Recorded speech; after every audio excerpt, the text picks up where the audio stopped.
E aí, turma, muito bem-vindos para a palestra aqui do Casta Cripto. Já vou pedir aqui para subir ao palco. Sigam o Casta na rede social, beleza, gente? Arroba Casta Cripto no YouTube, Instagram e X, Twitter. E agora a palavra é tua. Belezinha, belezinha. Boa tarde, pessoal.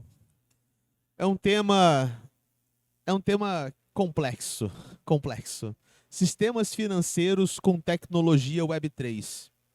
Tem uma máxima sobre cripto, que é uma das minhas máximas favoritas sobre cripto.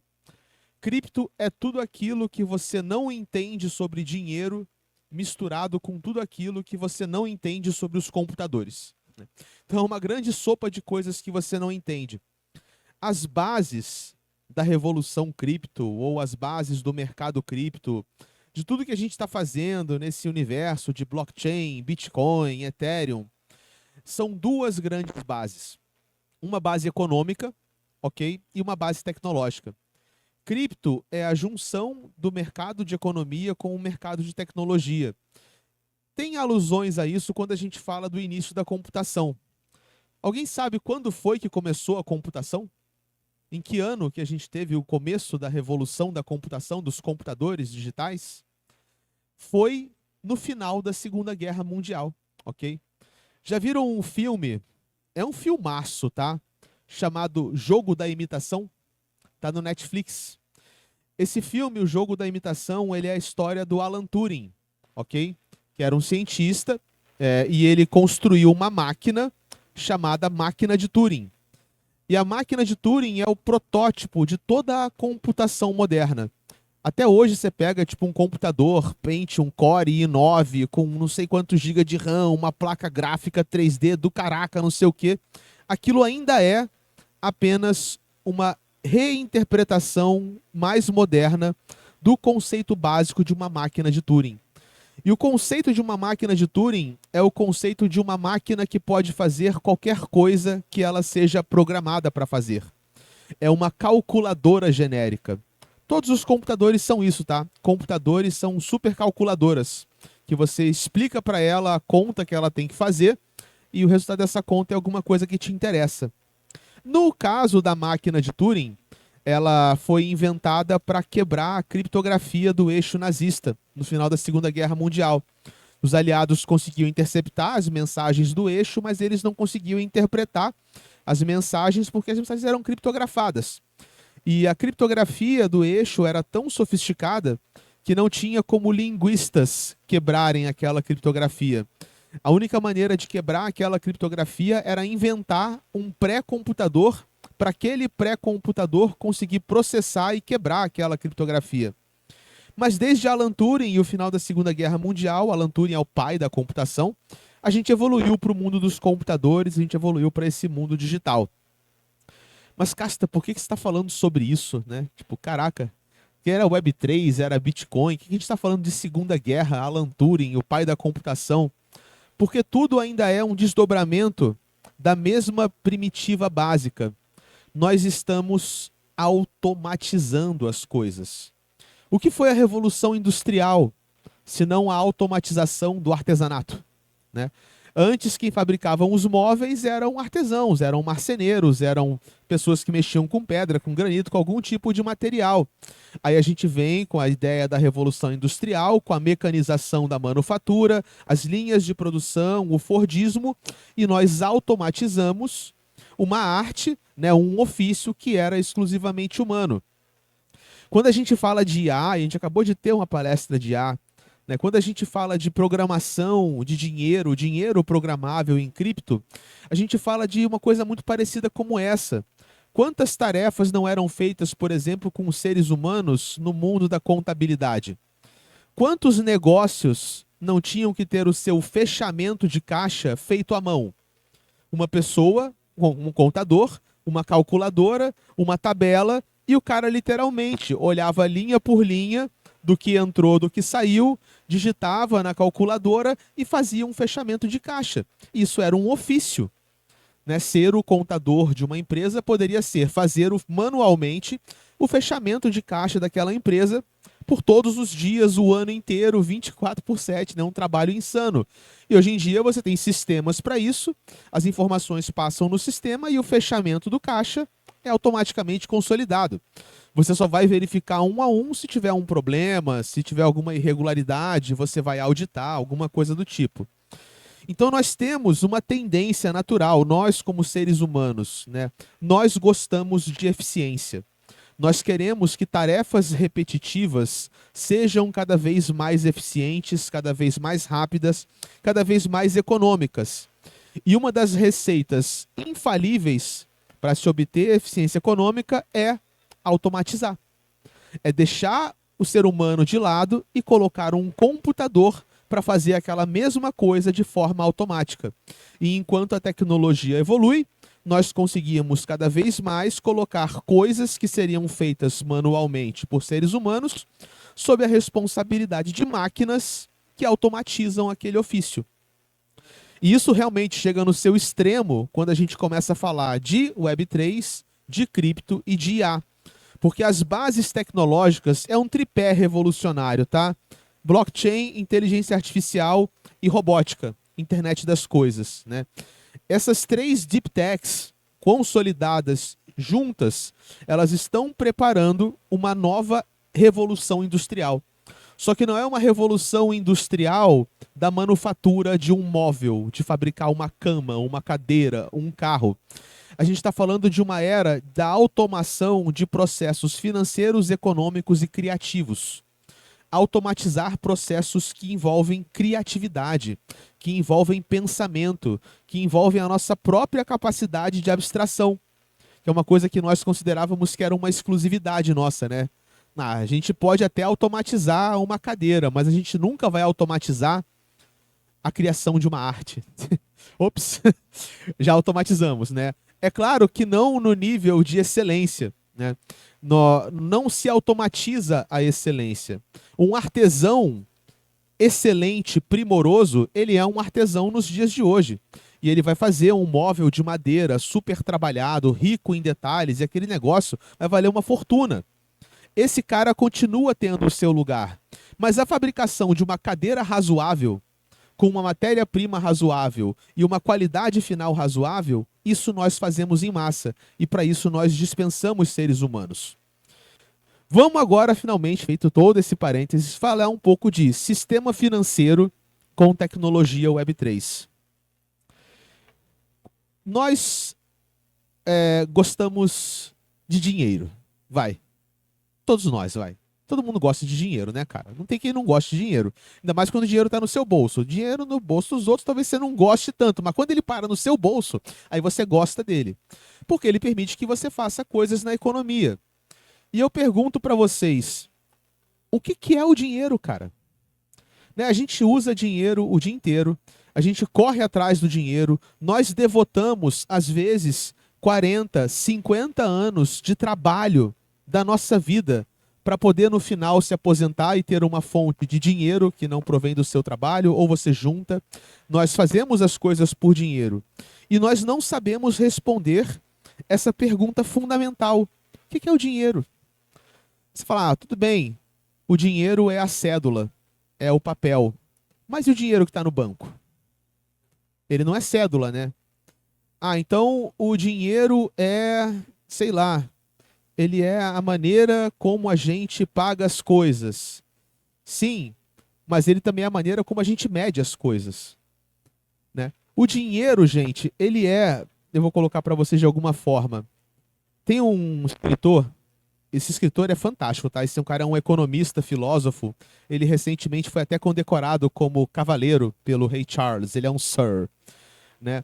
Ele é o Sir Neil Ferguson. E esse cara escreveu um livro chamado A Ascensão do Dinheiro, onde ele explica como que nós, como humanidade, como que nós inventamos o dinheiro.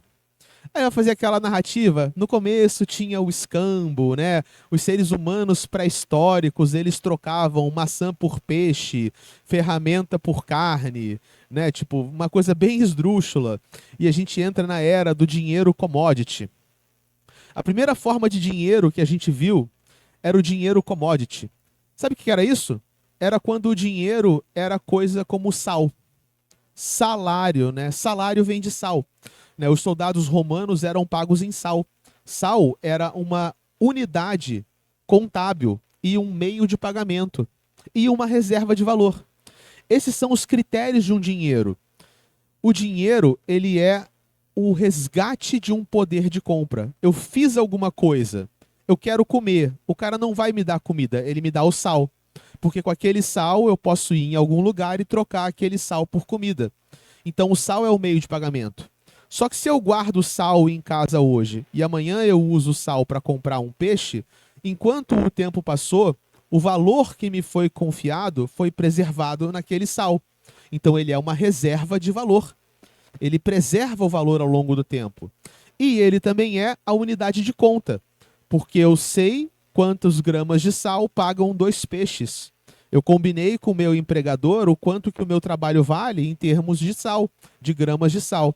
São as principais funções de um dinheiro: unidade de conta, reserva de valor e meio de pagamento. E a característica mais importante de um dinheiro commodity podia ser sal, podia ser, por exemplo, as conchas, né, como na África. Não porque não pela parte estética da concha, mas porque a concha é calcário.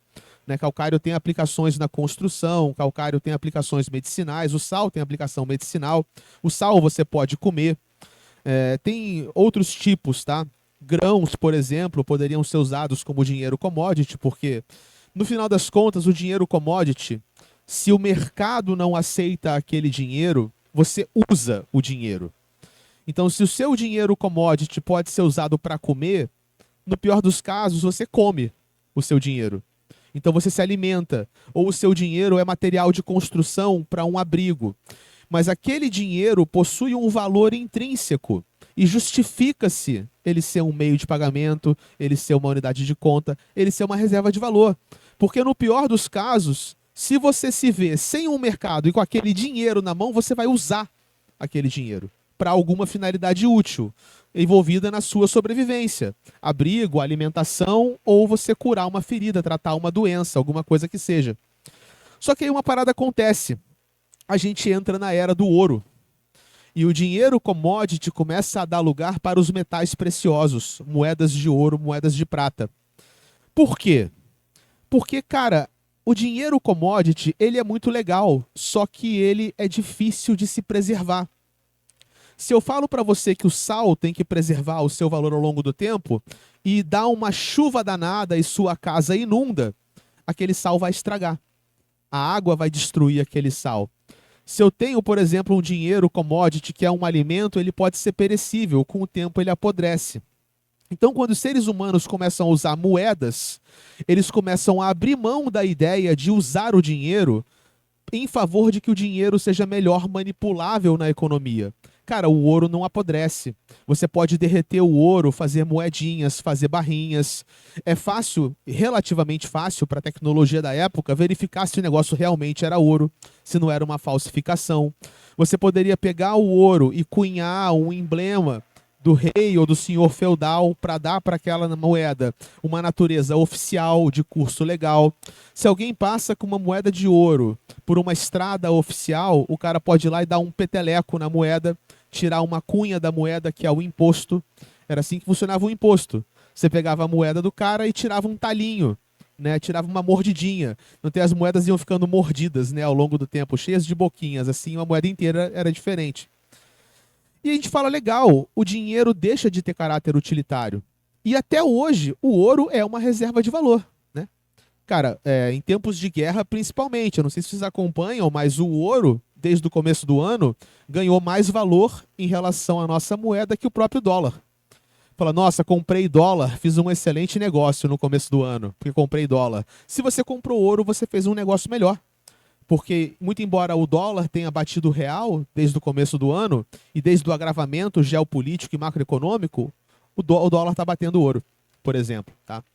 Só que, cara, o ouro não é. O ouro é uma commodity, né? Mas o ouro não tem essa aplicação. Você não pode comer ouro. Né? O ouro tem aplicações estéticas. Você pode fazer joia com ele, mas não é o principal caso de uso do ouro no mundo. E o ouro tem uma aplicação relativamente importante, mas não é tão massiva assim na indústria de eletroeletrônicos, né? Então, para fazer chip, para fazer terminação de cabo, conectores, algumas coisas assim. A questão do ouro não se trata mais do valor intrínseco como commodity, se trata da aplicação do ouro na economia. Um dos caráteres mais interessantes do ouro é a dificuldade de falsificação. Você não consegue inventar ouro. Esse seria o sonho dos alquimistas, né? Conseguir fabricar ouro a partir de alguma coisa, que seria o sonho de imprimir dinheiro no final das contas. Né? Nós realizamos esse sonho, tá? Quando a gente inventou o dinheiro fiduciário. Mas na época dos alquimistas, o sonho do alquimista era conseguir gerar ouro, era conseguir literalmente imprimir dinheiro. E o valor disso era inestimável, porque a única maneira de você trazer ouro para a economia era você ser um minerador. Era ou você pegar uma enxada e bater na pedra, ou você peneirar o leito do rio, ou você achar ouro de alguma forma, porque ele é orgânico. E quando o dinheiro, ou seja, a unidade de conta, a reserva de valor e o meio de pagamento, ele é escasso, isso nos força a ser prudente. Não tem como você pegar um empréstimo de alguma coisa que você não tem como falsificar. Né? A gente tem que ter para isso outro mercado, que é o mercado de cédulas e o mercado de crédito, empréstimos, juros, que a gente inventa logo em seguida. Após a queda do Império Romano, na Itália fragmentada, né, os estados italianos ali, Veneza, Pisa e Florença, eu acho, entram em guerra entre si pelo domínio daquele território, e eles, para fazerem essa guerra acontecer, inventam um instrumento. Para você fazer a guerra acontecer, você precisa de exército. Para os caras lutarem a seu favor, eles têm que ser pagos. Eles seriam pagos em quê? Em ouro. Ok? Ouro. Só que se você, como Estado independente, está falido, você não tem ouro no cofre para pagar o exército, para o exército ir lá lutar contra o outro Estado. Então o que, que você faz? Você inventa um negócio que existe até os dias de hoje. Você inventa um negócio chamado bond, ou no bom português, título de dívida. Então, já que o governo não tem ouro, e ele não pode inventar o próprio ouro, ele não pode imprimir ouro, o que, que ele faz? Ele cria um papel e ele fala o seguinte: você, cidadão, as pessoas, né, me dá o seu ouro e eu te dou esse papel. Esse papel é a minha obrigação de devolver para você mais ouro do que você me deu no futuro. É um tipo de empréstimo. Existe um juros. Só que qual é a premissa do bond? A premissa da obrigação, do vínculo, que é a tradução para o português. Nós estamos levantando esse ouro com todo mundo para capitalizar o nosso cofre, para pagar um exército para a gente invadir o outro estado. E aí, se a gente tiver sucesso na guerra, a gente vai trazer para casa os espólios da guerra. Então você entende? Aquilo, na verdade, é um empreendimento. É o empreendimento da guerra. Coleta-se o ouro com as pessoas, dá o papel, saqueamos outro país, porque o lucro tem que vir de algum lugar. Se eu peguei 5 moedas e tenho que devolver 10, de onde é que vão vir as outras 5, se eu não posso imprimir? Elas vão ter que vir de algum empreendimento bem sucedido. E nesse caso o empreendimento era a guerra. Você junta o dinheiro, invade lá, Florença invade Veneza, saqueia Veneza, traz aquele dinheiro para casa e os cidadãos compartilham dos espólios da guerra e recebem sua obrigação de volta. Nesse ponto, por mais cruel que isso seja, o ouro ainda força você a ter uma ancoragem mínima na realidade. O cidadão sabe que aquilo ali é um bond de guerra, um war bond, e que o retorno financeiro daquele contrato que ele fez com o governo depende do quê? Do sucesso na guerra. Então existe uma ancoragem na realidade, não existe dinheiro mágico. Eventualmente a gente começa a guardar o ouro nos bancos, porque não dá pra você carregar ouro por aí, né, cara? A parada é pesada, né, velho? Sei lá, com 700 moedas de ouro, que nem um RPG, né? 700 moedas de ouro, você aquele saco. Não, então você tem que guardar aquele ouro em algum lugar. Começa-se a instituição bancária. Os bancos surgem na Itália fragmentada, porque o caso de uso era: deposita 500 moedas de ouro no banco e o banco dá um papel para você, um contrato de dívida. Você tem 500 moedas no meu cofre. Então, beleza, eu posso pegar esse papel, viajo, chego em outro lugar onde tem uma filial daquele banco e falo: cara, eu quero 500 moedas. Tu depositou as 500 moedas no começo da viagem, viajou só com um pedacinho de papel, chegou no final, foi na filial do banco, pegou o dinheiro de volta. Legal pra caramba, né? Só que se aquele papel é o direito de saque de 500 moedas, aquele papel vale 500 moedas, não é? Porque qualquer um que tiver aquele papel é ao portador, ele chega no banco e fala, cara, tem esse papel. Esse papel aqui é o direito de pegar 500 moedas. Então aquele papel vale 500 moedas. É só você ir lá e sacar. E aí as pessoas começam a perceber, cara, eu nem preciso pegar a moeda. Eu posso usar o próprio papel. Se eu tenho um papel que é o direito de saque de 20 moedas, eu posso usar aquele papel para comprar alguma coisa que vale 20 moedas. Mesmo que eu não vá sacar as moedas e não use a moeda, eu dou o papel e o cara vai lá e saca depois. É assim que a gente inventa o papel moeda. A cédula, R$10, $1, R$5. A gente inventa um papel que é o direito de saque de um metal precioso. Isso quer dizer o quê? Que você pode usar o papel, mas que você não pode inventar um papel se não tiver o ouro para colocar no cofre do banco. Isso é a definição de lastro. Isso é lastro. Se o papel é o direito de saque de uma moeda, só pode ter uma quantidade de papel correspondente à quantidade de moedas nos cofres dos bancos. Quando o dólar é criado no ano de 1913, as moedas funcionavam mais ou menos assim. E isso é colocado a ferro e fogo no mundo após o final da Segunda Guerra Mundial, em 1944, no Acordo de Bretton Woods, onde os americanos falam, mundo, use o dólar, e nós vamos colocar uma certa quantidade de gramas de ouro para cada dólar. No final da Segunda Guerra, na teoria, você poderia pegar uma nota de $10, ir na boca do caixa de um banco e sair com um metal precioso. Porque o dólar, na verdade, não era um papel, ele era o direito de saque de um metal precioso, ou ouro ou prata. Isso perdura do ano de 44 até o ano de 71. O que ocorre no ano de 71? Guerra do Vietnã, crise econômica, os caras não tinham mais como segurar, eles queriam imprimir dinheiro para financiar a guerra, não tinha ouro para imprimir aquele dinheiro todo, então eles falaram, acabou. Acabou. Não tem mais essa. Sabe esse negócio de que você usa o papel e você saca o ouro? Acabou. Agora o papel é só o papel.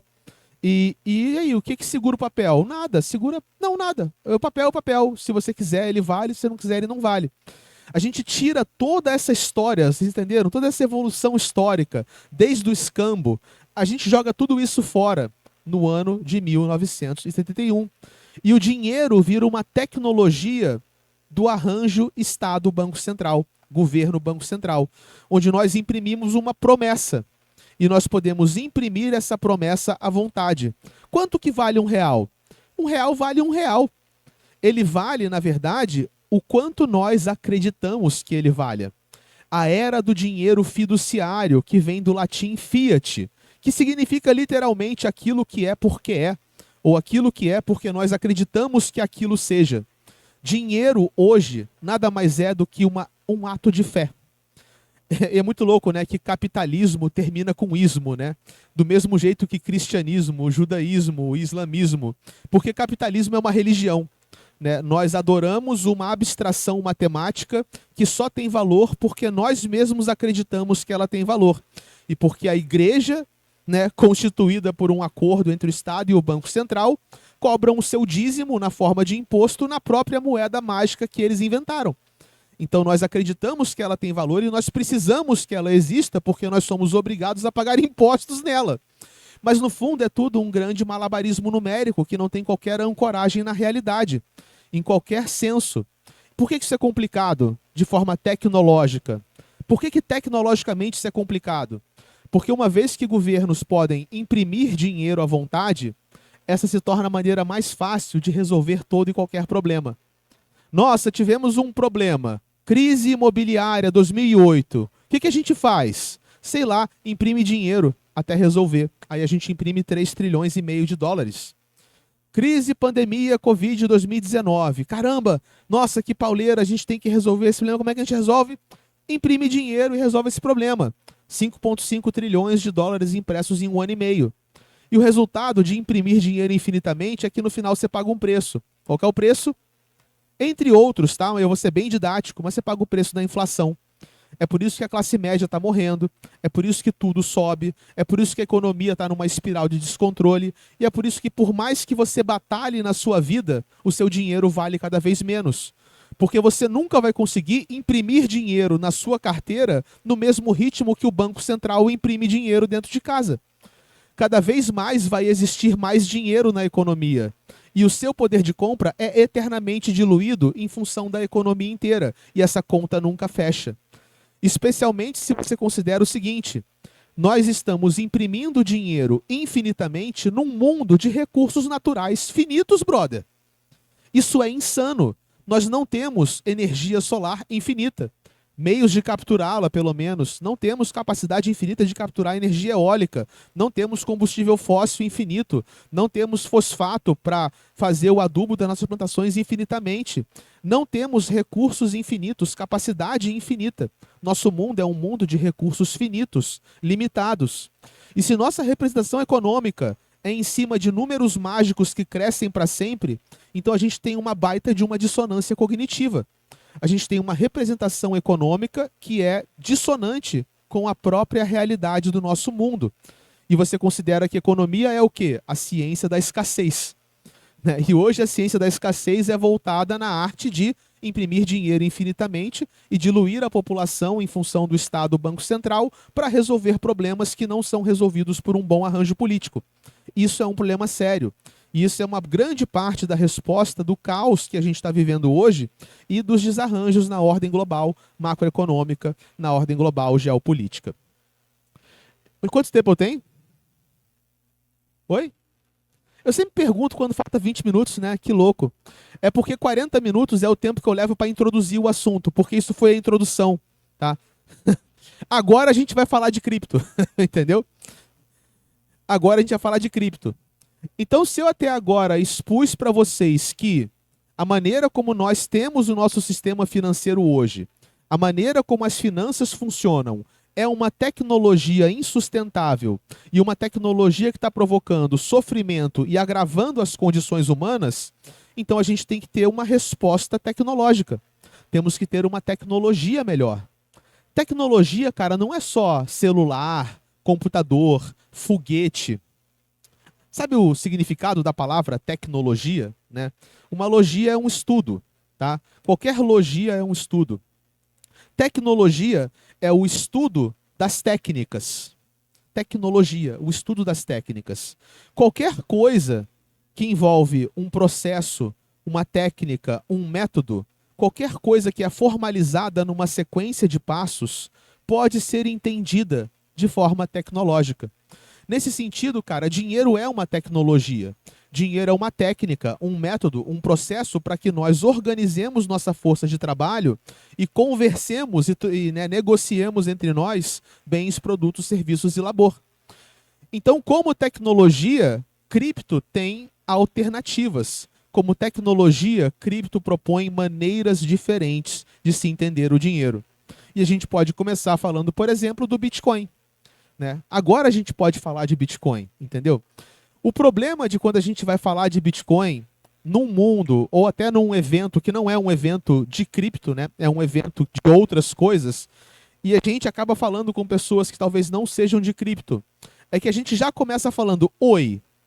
Parece tipo aquele cara, aqueles evangelista